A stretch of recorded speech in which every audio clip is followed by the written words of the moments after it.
Washington, D.C. It may seem like a faraway place, one you only read about in the newspaper or see on the nightly news. But our nation's capital is a very real and exciting place, filled with the sights and sounds that are sure to amaze even the most veteran traveler. Right now, you have the opportunity to win an all-expense-paid trip to Washington, D.C. So buckle up and pay attention, because this is Youth Tour, the next generation.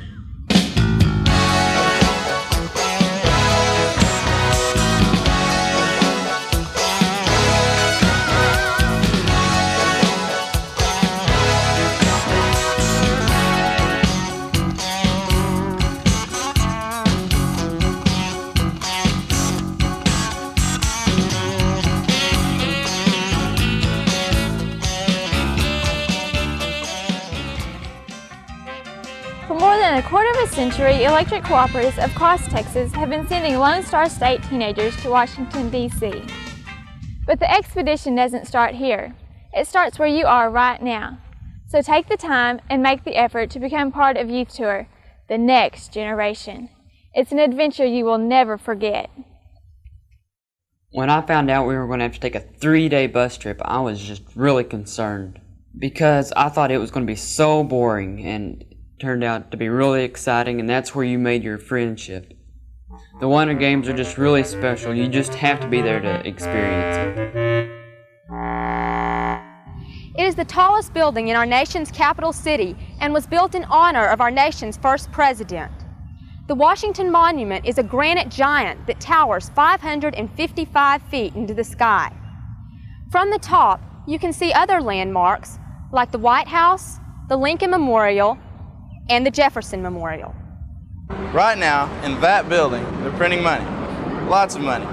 But it's okay. It's the Bureau of Engraving and Printing, and it's the only place in the United States where money can legally be made. It really gets your attention when you see millions of dollars being printed, cut, inspected, and bundled. I got a bunch of samples to take home. Well, shredded up used dollars, but I can pretend. In 1927, Charles Lindbergh was the first person to fly across the Atlantic Ocean in this airplane. That's not a model, it's not a mock-up. It's the real thing, and it's here in the Smithsonian Air and Space Museum. This place is full of historic aircraft and spaceships. They range from the first airplane to fly to a lunar lander and everything in between. Standing on the steps of the Capitol really gives you a sense of history. You can't help but think of all the great people who have stood here. Having your picture taken here makes you a part of that history. The Youth Tour is a true learning experience. One of the real highlights of that experience is meeting your congressman here in his office. He takes time out of his busy day to talk with us and explain some of the legislation Congress is working on right now. You know, we're very involved in the constitutional amendment to balance the budget. A lot of people make it out that the amendment does this, cuts that, cuts Social Security, raises taxes, all of these things. It doesn't do any of those things, but we're spending your future. Every time someone calls and says, don't cut this spending, don't cut that spending, don't cut this, we're spending your money. The National Archives is where the Declaration of Independence and the Constitution of the United States are housed. Although just words on paper, these two documents are the foundation of which all our freedoms are based. Seeing them in person makes you realize what a privilege it is to be an American. The Sunset Parade at the Iwo Jima Memorial was one of the many fascinating events on this youth tour. One of the outstanding features of this performance was the drill team. The synchronized silent drills with their rifles was totally amazing. It inspired me to see the Marines perform with such pride and dignity.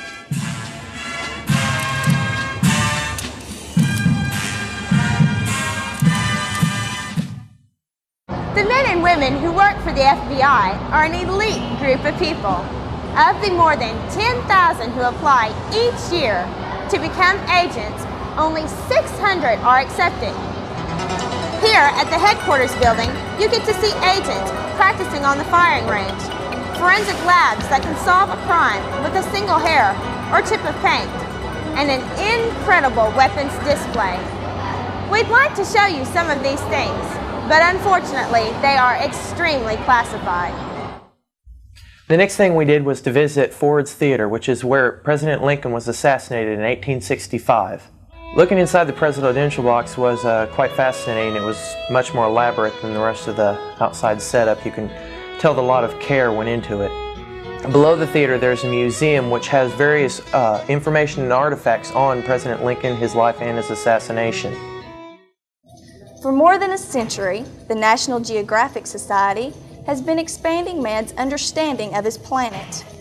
Part of the permanent exhibit includes the world's largest freestanding globe, which is 11 feet in diameter.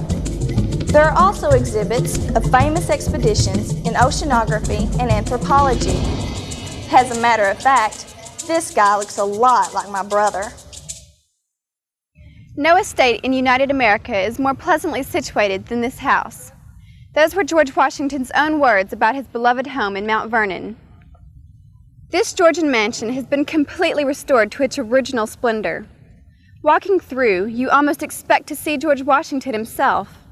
It's like you've stepped back in time 200 years. A short walk away is the family burial vaults where the remains of our nation's father lie. The Lincoln Memorial was one of the best sites that we went to. You always see it on TV, and when I went up there in person and saw the statue of Abraham Lincoln, he was stern and he knew what he needed to do, yet he cared for the country and realized what the future generations would need. And I saw a wise man in his face and eyes. Going to the Jefferson Memorial, when you first enter, you get a feeling of all the ideas and all the wonderful work put into our democratic society today, and you're just overpowered by that, and that you see all the determination and hard work given by Thomas Jefferson. Visiting the Vietnam War Memorial was beyond human words. When you stand and you touch it, and you know that printed on that wall are the names of men who gave their life. I felt proud to be part of this society, yet I felt so much grief for all these men and women and their parents and their loved ones. These men were 18 or 19 years old, barely out of high school. Their life had just begun, and now it was already gone. On Rural Electric Youth Day, we participated in the Energy Bowl, and I was on one of those teams, and it was just like a competition, and they asked us different questions about cooperatives and other things such as the history of Washington and other history questions. The House and Senate has a difference over a bill. Where do they work those differences out? What's that called? A conference committee? Well, that's good enough. House Senate Conference Committee is right. So let's see what the score is. The Washington National Cathedral is a spectacular 14th century church. The cathedral is the 6th largest in the world and the 2nd largest in the United States. Originally conceived by George Washington, this structure took more than 80 years to complete. The stained glass windows depict many Bible stories as well as modern day life. There's even a window that has a rock from the moon in it. After all the walking and the touring and seeing all the monuments in Washington, D.C., all the kids needed a little break, so they sponsored a dance. It was so much fun. Everybody had a blast.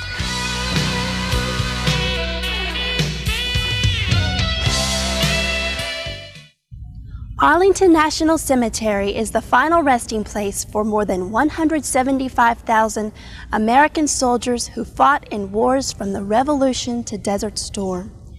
Here, you can appreciate the price that some men and women had to pay for our freedom.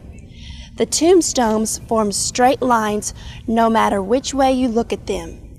This symbolizes that the soldiers are still in formation even in death.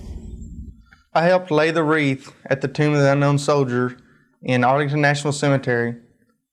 This somber occasion was one of the most moving experiences in all of my life. I think that it's only fitting that we're able to pay tribute to those veterans that have served and given their lives so that we can live like we do now. I was thinking of how much respect and how much that we owe to the soldiers that went and not only served but gave their lives, and how much we owe to their families when the bugler was playing taps was probably one of the saddest parts of the ceremony.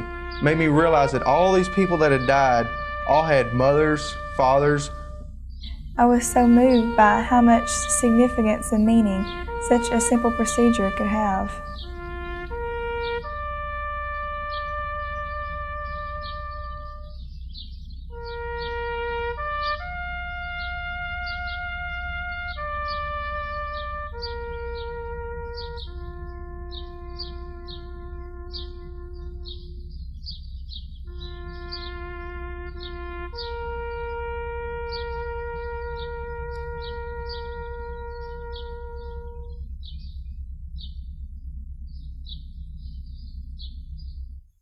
As we approached the Kennedy gravesite, it was an amazing feeling you felt down inside. You know, he put a flame in the hearts of all American people, and that flame was incarnate there, coming out of the cement. That eternal flame that represented the life and the zest for life that President Kennedy stood for. On our last night in Washington, D.C., we went to see the Spirit of America. And the Spirit of America is a pageant put on by the Army. It brought us all together. It made us realize who we were and why we were here and what the point was. I thought it was the perfect way to end it. Lookout Mountain, Tennessee is where the Youth Tour holds its final devotional. After more than a week of living like one big family, this is a very special experience. We ride a cable car a mile up the mountainside, and it feels like you can reach out and scoop up the clouds. The devotional is very moving because it is conducted at a national monument where thousands of Civil War soldiers were killed. It's also a very emotional moment because we realize that soon we'll say goodbye to all of our new friends. The Youth Tour is an excellent experience to learn and also to make new friends. It's expense paid and it's a lot of fun. It's strange how bonds of friendship can develop over such a short period of time. It's something you'll never forget.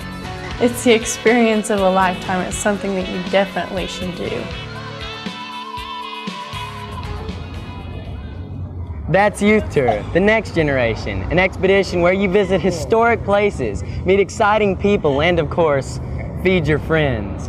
So I encourage you to write that essay or give that speech because you could be here next June.